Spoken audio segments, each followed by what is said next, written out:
எங்க வீட்டு பக்கத்துல ஒரு நாய் குட்டி போட்டுச்சு. எங்க வீட்டு பக்கத்துல ஒரு நாய் 10 குட்டி போட்டதுங்க.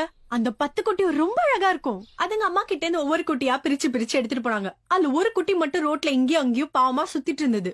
அதுதான் வண்டியில அடிபட்டுற போதே நானும் எங்க தாத்தா ஓடி போய் தூக்கும் போது எங்க தாத்தா கிட்ட கேட்டேன், ஏன் தாத்தா எல்லா குட்டியும் எடுத்துட்டு போனவங்க இந்த ஒரு குட்டியை மட்டும் விட்டுட்டு போயிட்டாங்களேன்னு. அதுக்கு என் தாத்தா சொன்னாரு, எடுத்துட்டு போனதுல ஆம்பளை குட்டிமா, இது பொம்பளை குட்டி அதான்னாரு. நான் கேட்டேன், எல்லா குட்டியும் பெத்து போடுறது ஒரு பொம்பளை குட்டி தானே தாத்தா அப்படின்னு. அதுக்கும் அவர் சொன்னாரு, ஆம்பளை குட்டி எல்லாம் வீட்டை பாத்துக்குமா, பொம்பளை குட்டி தெருவுல சுத்துனாரு. அந்த ஒரு பொம்பளை குட்டிய நான் எடுத்துட்டு வந்து வளர்த்தேன், ட்ரைனிங் கொடுத்தேன். எடுத்துட்டு போன எல்லா ஆம்பளை குட்டியும் வீட்டை தான் பாதுகாத்துது. ஆனா நான் எடுத்துட்டு வந்த பொம்பளை குட்டி இந்த ஊரே பாதுகாக்குது. நீங்க கூட பாத்திருப்பீங்க போன மாசம் மேகசின்ல, அது ஏன் டாக் தான். சோ பெண்கள் நாய்க்குட்டியில கூட ஆண்களுக்கு சளைச்சவங்களே இல்லங்க. ஆணும் பெண்ணும் சமம், சேம் பவர். ஓகேவா? சூப்பர் பவித்ரா, இவ்ளோ போல்டா பேசுறீங்க. உங்க லைஃப் பிளான் என்ன? என்ன படிக்க போறீங்க? What next? I want to become a lawyer. Criminal lawyer. அம்மாடி, பிசிக்ஸ்ல சண்டை வாங்கிருக்கீங்க. தமிழ், இங்கிலீஷ், மேக்ஸ் இதெல்லாம் ஓகே. பிசிக்ஸ்ல சண்டை வாங்குறது அவ்வளவு சுலபம் கிடையாது. விஞ்ஞானியாக போறேன், நாசாவுக்கு போக போறேன்னு சொல்வீங்கன்னு எதிர்பார்த்தா வக்கீலாக போறேன்னு சொல்றீங்க. நாடு நாசமா போய்கிட்டு இருக்கு. நான் நாசல போய் என்ன பண்ண போறேன்? இங்க அரசு சரியில்லை, அரசு அதிகாரிக சரியில்லைன்னு சொல்லிட்டே இருந்தா எப்படின்னு? நம்ம ஊரு நம்ம தானே யாராவது இறங்கி சரி பண்ணணும். அதுக்குதான். அதுக்கும் வக்கீலுக்கும் என்னமா சம்பந்தம்? சிம்பிள்னா, இங்க சட்டமும் நீதித்துறையும் சரியா இருந்தாதான் ஒரு நாடு உருப்பிடும். புரியல? தண்டனைகள் கடுமையா மாறணும். அந்த நாட்டுக்கு போனா இப்படி பண்ண முடியாது, ஐயோ இந்த நாட்டுக்கு வந்தா இப்படி பண்ண முடியாது. பணியன் வெளிநாட்டு பெருமையை பத்தி பேசிட்டு இருக்கோம். ஏன் அங்கெல்லாம் சட்டம் சாட்டை அடி அடிக்குது. பெண்ணை ரேப் பண்ணா நடு ரோட்ல நிக்க வச்சு தலைய வெட்டுறாங்க. ஆனா இங்க ஒருத்தனோட ஒரு சுண்டு விரல கூட நம்மளால வெட்ட முடியல. பெரும் தண்டனை அனுப்புறது மட்டும்தான் ஆண்டவனோட வேலை.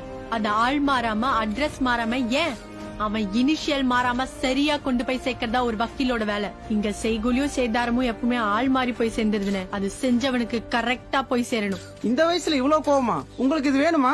என் கோபம் உண்மை. இதெல்லாம் பாக்க உங்களுக்கு புதுசா இருக்குல்ல? இருக்காதா பின்ன?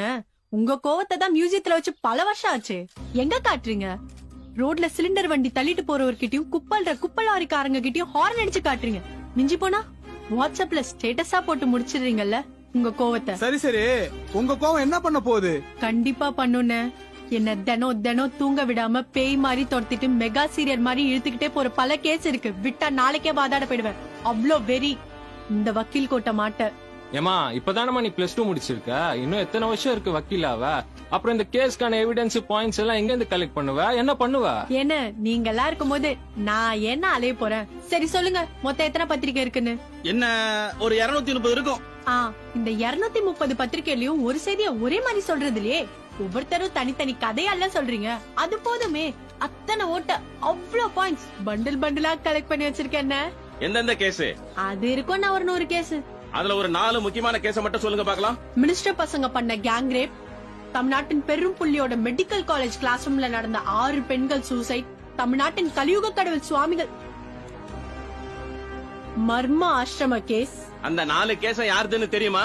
அதை விட அவங்க பேக்ரவுண்ட் ரொம்ப முக்கியம். இந்த கேஸ் எல்லாம் ஹேண்டில் பண்றது யாருன்னு தெரியுங்களா? The Ashok Mithran, number 1 criminal lawyer. இப்படியே பில்டப் பண்ணி எதிர்த்து பேசவே விட மாட்டீங்கல்ல. கொஞ்சம் முன்னேறினா பேசிய முட்டி உடைச்சிருவீங்கல்ல. அசோக் மித்ரன் அவெல்லாம் ஒரு அட்வொகேட்டா? சாமியாருக்கு சாம்பிராணி போடுறவனும் மினிஸ்டர் வீட்ல டாய்லெட் கழுவுறவன்லாம் அட்வொகேட். இங்க நாம தான் எல்லாத்தையும் மாத்திட்டோம். மறுபடியும் நாம தான் எல்லாத்தையும் மாத்தணும். ஏய், சின்ன பிள்ளை எப்படி பேசு பர்றா? புத்தம் செய்து சுத்தம் செய்யும் ஏர் முனையும் நாங்கள், ரத்தம் சிந்தி யுத்தம் வெல்லும் வாள் முனையும் நாங்கள். எங்கள் மேனியை மட்டும் நீ யோசித்ததால் நாங்கள் வீதி தேவதை அல்ல. ஞானி ஆனாலும் நியாயத்தட்டில் நிறுத்தும் நீதி தேவதை நாங்கள்.